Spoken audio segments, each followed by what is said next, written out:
하나님 말씀 마가복음 8장에서 보겠습니다.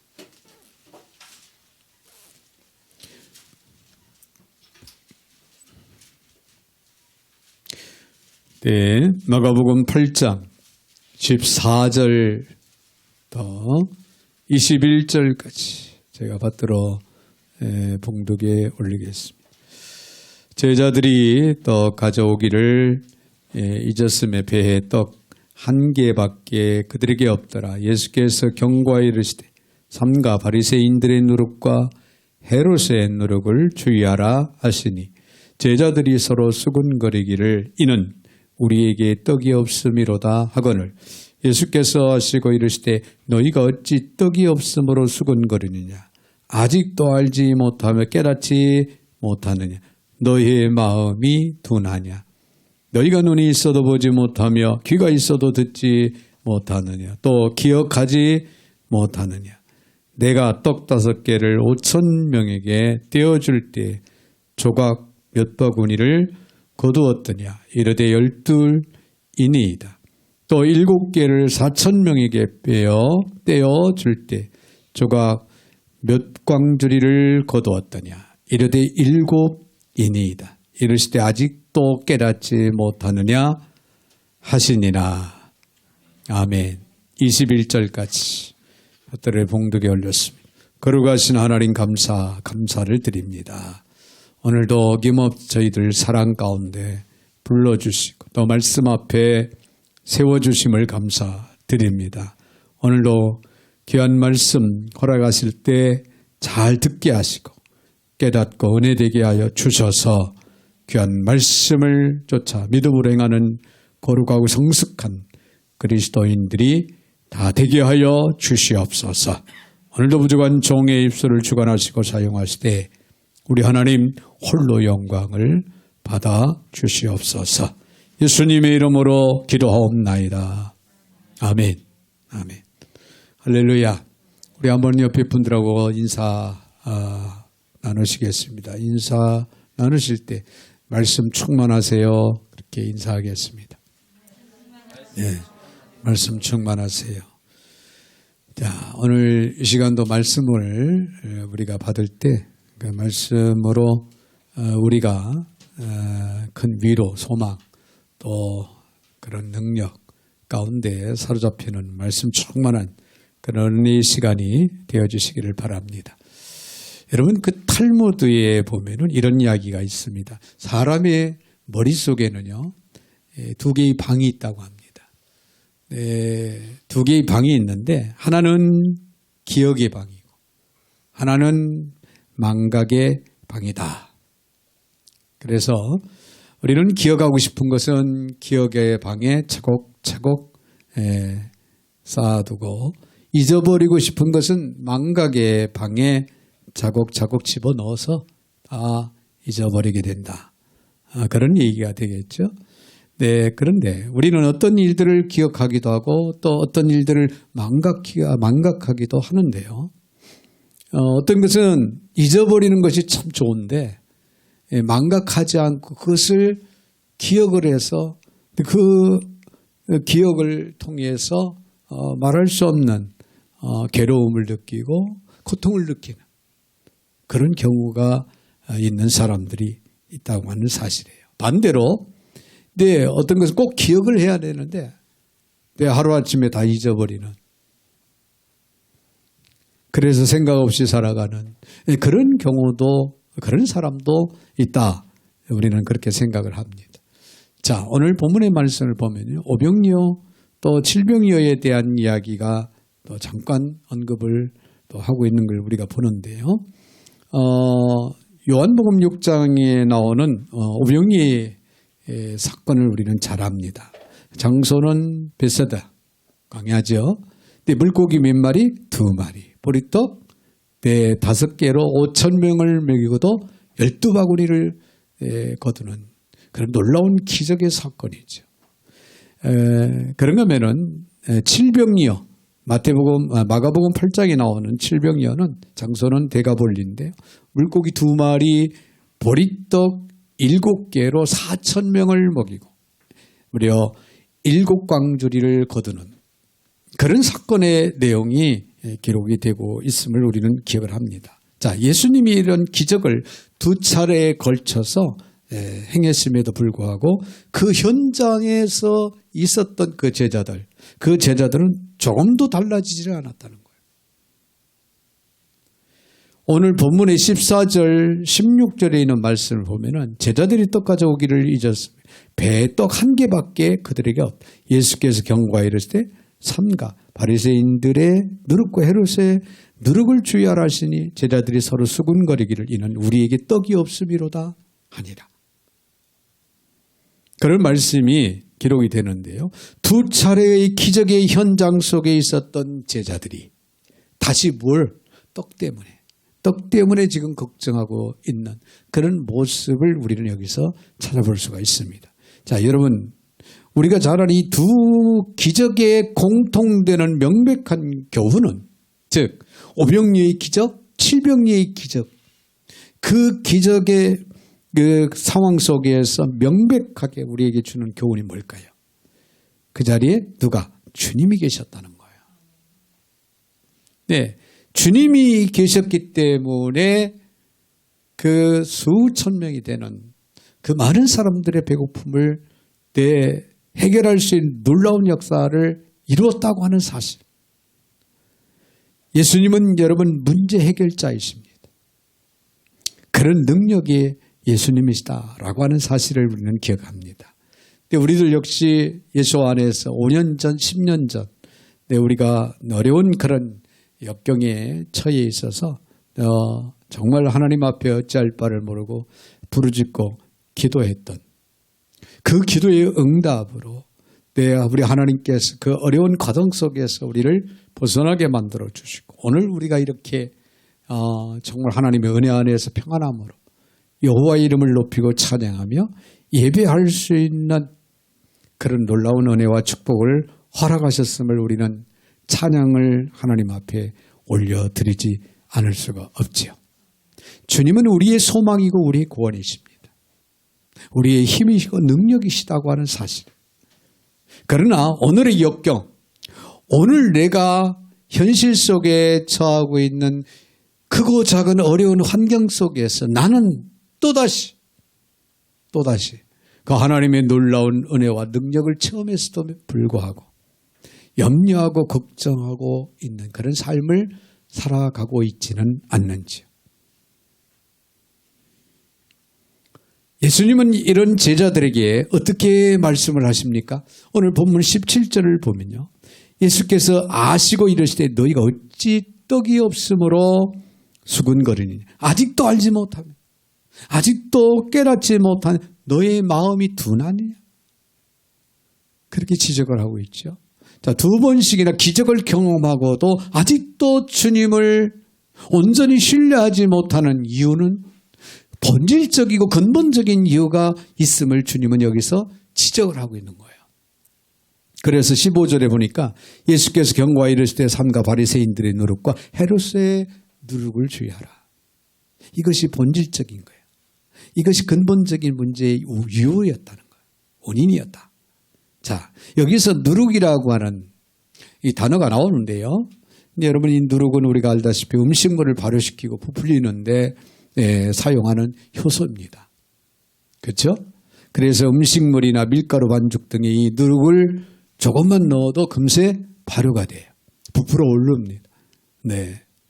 그러므로 누룩은 영향력에 대한 상징이라고 우리는 생각을 할 수가 있는데요.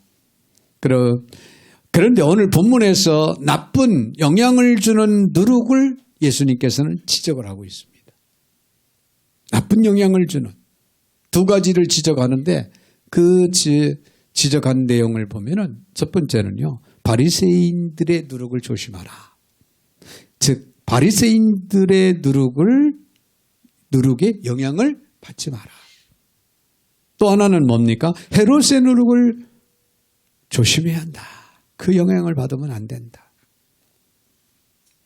이 말을 다른 말로 또 표현을 한다면 지금 놀라운 오병이의 기적, 칠병이의 기적 두 기적을 현장에서 제자들이 보았음에도 그들이 체험을 이루었음에도 불구하고 아직도 먹는 떡에 염려하고 걱정하는, 떡 때문에 염려하고 걱정하는 그들의 영적인 그런 상태의 원인이 바로 바리새인들의 누룩 때문이다. 헤롯의 누룩 때문이다. 이렇게 말씀하시는 거예요. 결코 바리새인들의 누룩, 헤롯의 누룩을 조심하지 않으면 우리는 체험을 하고 하나님의 은혜를 받고 하나님의 사랑을 받았음에도 불구하고 우리의 영적인 삶은 여전히 어린아이 같은 그런 신앙생활을 하게 되는 것이고, 연약한 신앙생활 속에서 우리는 염려와 걱정과 근심을 떠나지 못할 것이다. 이걸 오늘 본문에서는 우리에게 가르쳐주고 있는 것입니다. 우리는 세상을 바꿔야 할 사람들입니다. 세상에 좋은 영향을 주어야 할 사람들이에요. 그러나 거꾸로 얼마나 자주 우리는 세상에 의해서 영향을 받고 살아가고 있는지, 어떤 영향을 받았기에 믿음이 자라지를 못하고 주님을 신뢰하지를 못하고 현실 속에서 염려와 걱정을 떨치지 못하고 우리는 살아가야 하는지, 이에 신앙인이 주의해야 할 것을 우리는 본문을 통해서 우리는 깨닫고 명심해야 될 줄로 믿습니다.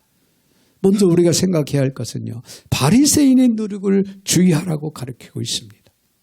바리새인의 노력을 주의하라. 15절에 있는 말씀을 봅니다.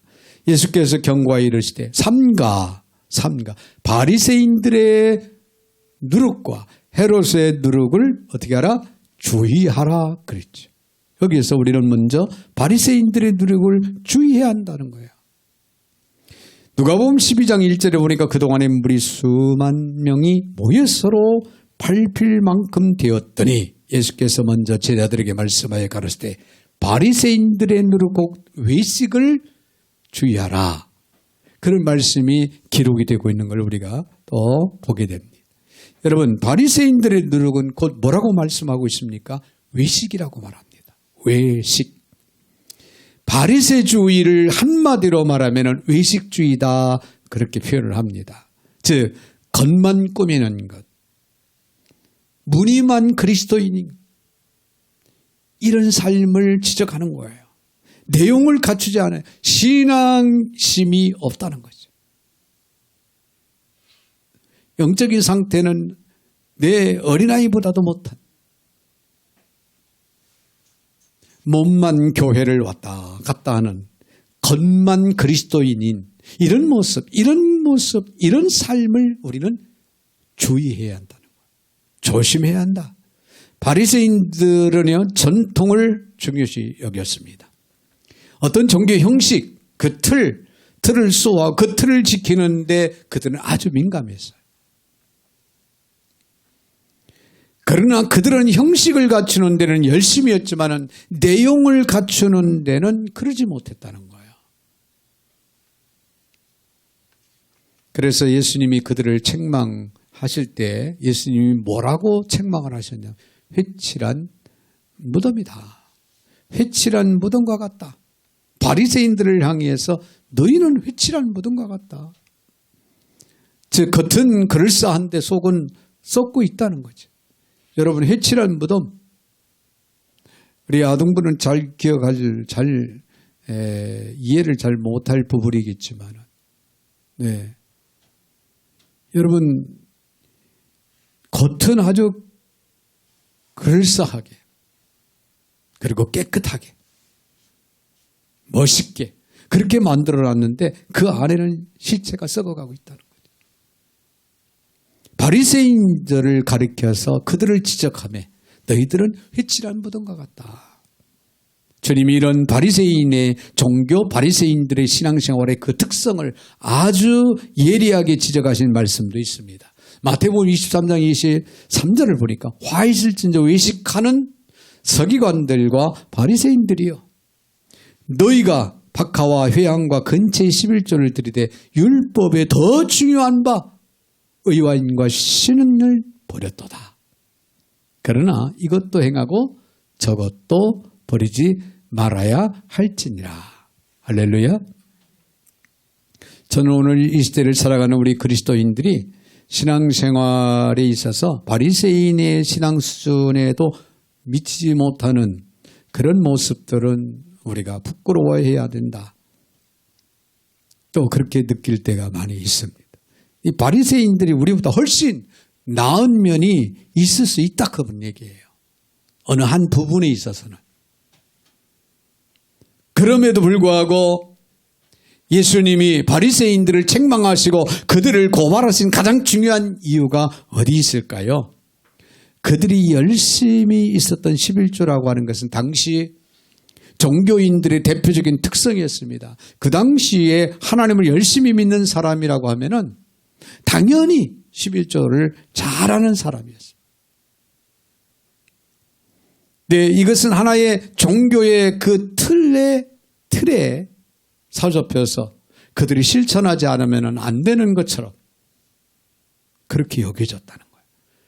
그렇기 때문에 누구나가 11조 생활을 잘했어요. 그러니까 바리새인들도 11조를 내가 11조를 했다. 길거리 어귀에서 손을 들고 외칩니다. 자랑스럽게. 요즘식으로 말하면요. 주일날 꼬박꼬박 교회에 나옵니다. 그리고 예배에 열심히 참여합니다. 찬송도 하고 기도도 하고 때로는 성경 공부도 하고 또 헌금도 드리고 또 때로는 교회 봉사도 열심히 하는 그런 모습 다 중요하죠. 나쁘지 않습니다. 그러나 예수님은 어떠한 종교의 틀을 만드는 이런 삶에 대한 열심보다도 더 중요한 것이 있다. 의와인과 신. 의롭게 살아가라. 의롭게 살아가는 것이 더 중요하다. 또 서로 사랑하며 살아가는 것이 더 중요하다. 믿음직스럽게 신실하게 살아가는 그런 삶의 태도가 매우 중요하다고 예수님은 강조하고 있습니다. 다시 말씀을 드린다면 그들에게는 의롭게 살고 사랑하며 살고 신실하게 살아가는 삶의 태도는 없었다 그런 얘기예요. 종교적인 어떤 틀에 매여서 그것은 열심이었는데 네, 오늘날 우리들의 신앙의 모습도 돌아봐야 됩니다. 자칫 우리는 종교의 틀에 내매여가지고 네, 열심히 교회에 나와서 예배를 드리고 열심히 나름대로의 또 봉사도 하고 또 하나님의 영광을 위해서 예배도 드리는데 우리의 삶의 현장에서 의롭게 살아가는 우리의 모습, 이웃을 내 몸과 같이 사랑하는 그런 우리들의 모습, 믿음직스럽게 신실하게 살아가는 그런 삶의 모습이 우리의 삶 속에 없다면 우리는 바리새주의가 되고 만다는 거예요. 이걸 조심하라는 거예요. 여러분 신앙생활을 하는 가장 중요한 목적이 있다면 뭘까요? 구원이죠. 구원. 자, 그런데 구원받았다고 하는 것은요. 끝이 아니에요. 시작일 뿐입니다. 신앙생활의 출발이라는 거죠. 자, 예수를 구주로 영접하고 예수 그리스도를 구주로 영접하고 마음으로 믿고 입으로 시인함으로 우리는 구원에 이른다. 할렐루야. 자, 이제 시작이에요. 신앙생활의 출발입니다. 우리의 신앙생활 속에서 의완과 신을 이루어 갈 수 있는 삶이 우리들에게는 무엇보다도 중요하다. 그래서 구원받은 사람들에게 가장 중요한 것이 있다고 하면은 우리는 예수님의 인격을 닮아가는 거예요. 예수님께서 기뻐하는 삶을 우리는 솔선수범하며 찾아서 열심히 실천하며 살아가는 겁니다. 예수님의 발자취를 따라서 주님이 가신 길, 그 길이 고난의 길이랄지라도 우리는 쫓아 행하는 삶을 살아가는 삶을 오늘도 우리는 살아가야 된다는 거예요. 우리는 교회에 와서 예배도 드리고 설교도 듣습니다. 그러나 이후에 어떻게 우리가 사느냐 매우 중요하다는 거예요. 내 신앙이 증명하는 순간은 예배 시간. 예배를 통해서 우리는 하나님을 만나고 하나님 앞에 신실한 고백도 드립니다. 그런데 예배가 끝나고 우리가 집으로 돌아가기 위해서 이제 주차장에 가서 차를 타고 운전을 하면서 가는, 거기서부터 드러나기 시작합니다. 정말 예배를 통해서 우리는 하나님을 만나고 은혜를 받은 사람인가 아닌가. 가정에 돌아갑니다. 가정에 돌아가면은 은혜 받은 그리스도인으로, 성숙한 그리스도인으로서의 삶을 내가 살아가고 있느냐. 언어를 통해, 행동을 통해서 우리는 보여집니다. 그리고 우리는 직장에, 학교에, 나름대로의 사회에 나가서 또 한 주간 살아갑니다. 하나님의 은혜는 다 잊어버리고 내 생각대로, 내 방법대로, 내 성격대로 우리는 혹시 살아가고 있지는 않는지요. 우리가 이런 모습으로 세상의 빛과 소금의 역할을 감당한다? 이건 불가한 겁니다.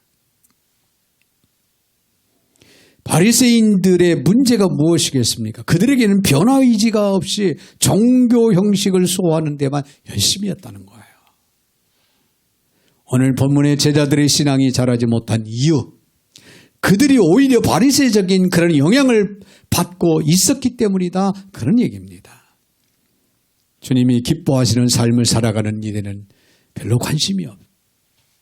어느 종교의 틀에 매여서 열심히 있는 일에만 그들은 열심이었다는 거죠. 그래서 주님은 바리새인들의 누룩을 주의하라 가르치고 있는 겁니다.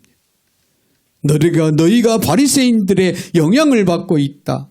신앙의 형식과 틀에만 관심이 있을 뿐 신앙의 삶을 형성하고 변화를 시키는 데에는 관심이 없다.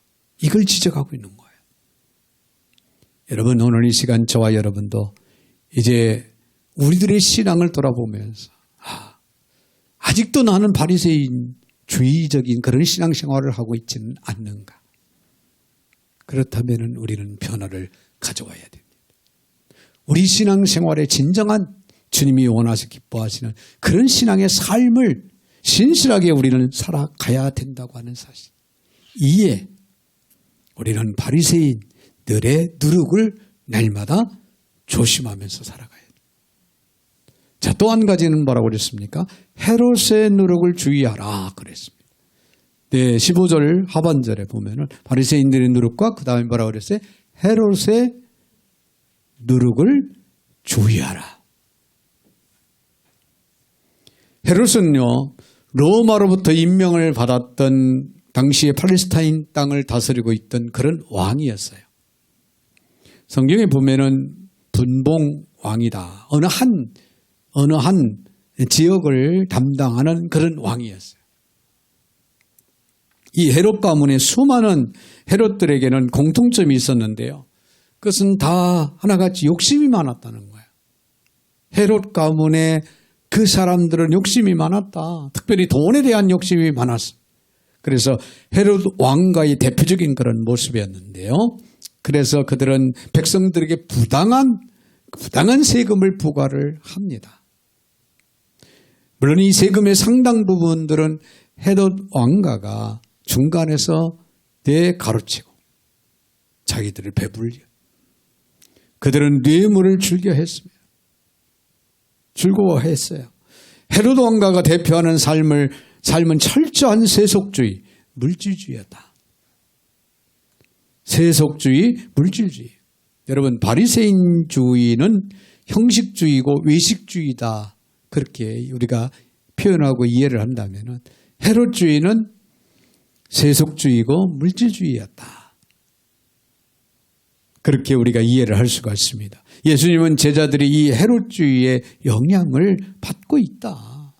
너희들이 헤롯주의의 영향을 받고 있기 때문에 기적을 보고도 믿지를 못하고 신뢰하지를 못하고 아직도 떡 때문에 염려하고 걱정하고 있다. 그런 얘기예요. 여러분, 그들의 눈이 멀어버린 원인, 그들의 신앙이 맹목적이고 성장하지 못하는 가장 중요한 원인은 바로 세속주의, 물질주의, 즉 헤롯의 누룩 때문이다. 그런 얘기예요. 이 경고의 말씀은 아주 의미심장한 말씀입니다. 자, 그런데 이 말씀에 대한 제자들의 반응은 어떨까요? 사뭇 흥미롭습니다. 16절을 봅니다. 16절에 있는 말씀, 제자들이 서로 수군거리기를 이는 우리에게 떡이 없음이로다 하거늘. 자, 우리 예수님께서는요, 바리새인들의 누룩을 조심하라, 헤롯의 누룩을 조심하라고 그렇게 경고의 메시지를 보내고 있는데 제자들은 아직도 그들은 서로 수군거리기를 우리에게 떡이 없음이로다. 떡이 없어서 예수님이 저렇게 말씀하시는 거다. 동문서답을 하고 있는 겁니다. 예수님이 바리새인과 헤롯의 누룩을 주의하라는 아주 의미심장한 그런 말씀을 하셨는데도 누룩 소리가 나오니까 제자들은 얼른 무엇을 떠올렸습니까? 떡만 떠올렸다는 거예요. 제자들을 지배하고 있는 것은 물질에 대한 관심뿐이었다, 그런 얘기입니다. 물질은 이 시대의 최대의 우상입니다. 물질은 우리의 현실 속에서 필요하죠. 근데 성경은 물질의 필요를 부정하지 않습니다. 그래서 물질에 대한 축복도 예고하고 계신 그런 말씀들을 우리는 찾아봅니다. 그러나 물질은요, 숭배의 대상이 될 수가 없다는 거예요. 우리는 이 시대의 물질주의를 그러기에 우리는 날마다 극복하고 살아가야 됩니다. 물질을 쫓아 행하는 어리석음이 있어서는 안 된다.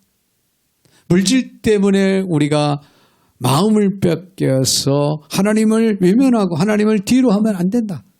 그런 얘기예요. 예수님은 제자들이 물질 앞에 굴복하고 쩔쩔매는 그런 모습을 보고 안타까운 마음을 금할 수가 없었습니다. 그래서 주님은 뭐라고 말씀하십니까? 18절에 이렇게 말씀하십니다.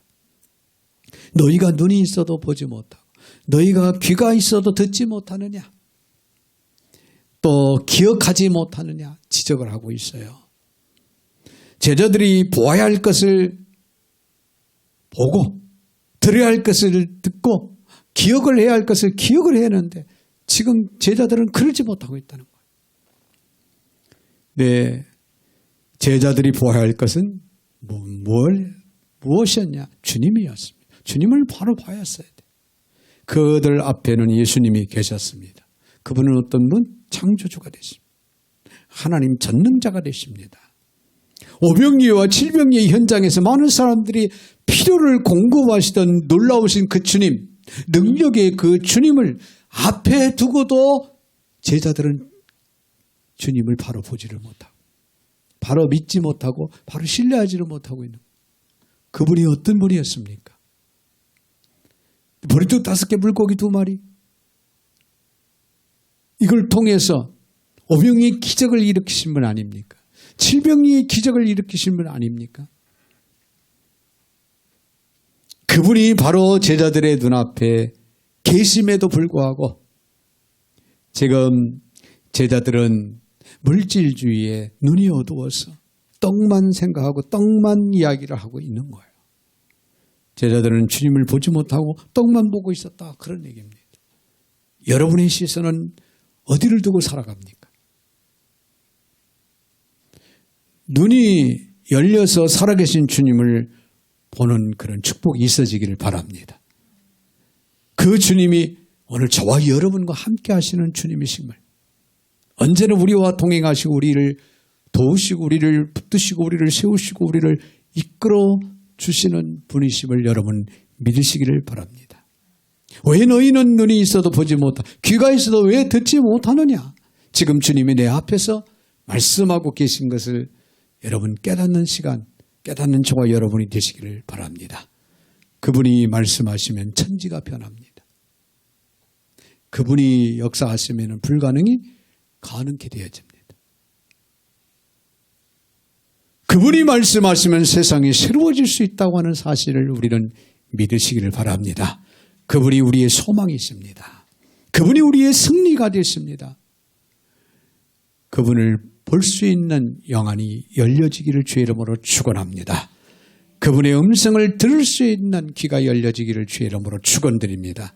그분을 따라서 쫓아 행할 수 있는 성숙한 저와 여러분들이 되시기를 주의 이름으로 축원드립니다. 세속주의란 하나님이 없다고 주장하며 살아가는 그런 세계관을 가리켜서 세속주의다, 그렇게 말합니다. 그리고 하나님과 무관한 인생을 살아가고자 하는 인생관을 가리켜서 세속주의다. 그리고 세속의 가치를 추구하며 살아가는 그런 인생관을 가리켜서 세속주의다. 헤롯의 누룩은 바로 이 물질주의와 세속주의를 가지고 있다는 거예요. 그거를 우리는 주의해야 한다. 조심해야 된다. 예수님 당시 헤롯이 이런 세속주의적인 인생을 살던 대표적인 인물이었는데요. 로마 권력에 아부하며 권력을 추구하며 그들은 살았습니다. 그리고 그 권력을 휘두르며 치부에서 큰 재물을 모으지요. 또한 그 재물을 활용해서 향락을 누리고 살아갑니다. 그게 바로 헤롯의 누룩입니다. 지난 2010년 10월 좀 오래됐지요. 남아프리카 공화국에서 개최된 제3차 로잔 세계보고마 대회에서 오늘의 교회 문제에 대해서 심도 있는 그런 토론이 진행이 됐다고 합니다. 무려 190여 개 국가에서 대표하는 4천여 명 복음주의자들이 모였습니다. 그들이 모여서 현대 교회의 가장 심각한 도전은 무엇이냐? 토론을 나누고 몇 가지 그들이 이야기를 하는데 그 중에 1위는, 그 중에 가장 큰 문제는 1위가 뭐냐? 이슬람의 도전? 그것도 아니었다는 거예요. 세계 도처에 자행하고 있는 기독교 박해, 비팍, 이것도 아니었다는 거예요. 1위가 그럼 뭐였냐? 바로 세속주의였다는 거예요. 세속주의. 미국의 조셉 마테라고 하는 목사님이 세속화된 신앙의 징후 10가지를 소개했는데요. 내가 세속주의에 지금 빠지고 있는지 세속주의에 물들어 있는지 징후를 보면 안다는 거죠. 그 10가지가 이렇습니다. 첫째는 하나님의 뜻이 무엇인지 먼저 생각하지 않고 중요한 결정을 자기의 생각대로 결정하는 것. 이건 세속주의의 징후라는 거예요. 두 번째는 하나님보다 사람들의 생각이나 시선을 더 의식하는 것. 하나님을 두려워하고 하나님의 뜻에 내 마음을 둬야 되는데 사람들의 시선을 의식하는 것. 이러면서 살아가는 나의 삶이 되고 있다면 나는 세속주의에 지금 빠져들고 있다고 하는 징후다, 그런 얘기예요. 세 번째는 성령의 이끌림이 아니라 물질, 돈에 이끌려서 살아가고 있는 징후. 네 번째는 예배에 참석하는 주 목적이 하나님께 예배드리기 위해서가 아니라 인간관계 때문에 교회에 와서 예배를 참석한다. 다섯 번째는 대중문화가 추구하는 가치를 따른다는 거예요. 현 시대의 대중문화에 마음을 쏟고 그를 쫓아 행하려고 한다. 가치를 거기에 둔다. 여섯 번째는 하나님은 당신의 인생의 일부일 뿐이다. 하나님은 나의 전부가 돼야 되는데 나의 일부로 필요할 때만 하나님을 찾고 필요하지 않을 때 하나님을 외면해버리는 그런 삶을 살아가는 사람들, 이게 세속주의의 징후예요. 징후. 일곱 번째는 하나님을 추구하는 삶을 살지 않는다는 거예요. 하나님을 찾고 하나님을 신뢰하고 하나님을 믿고 하나님을 쫓아 행하는 이런 삶을 살아가야 되는데 그렇게 살아가고 있지 않다. 이것이 바로 세속주의의 징후다. 여덟 번째, 당신의 삶이 다른 이들에게 복음의 영향을 미치지 않고 전도도 하지 않는다.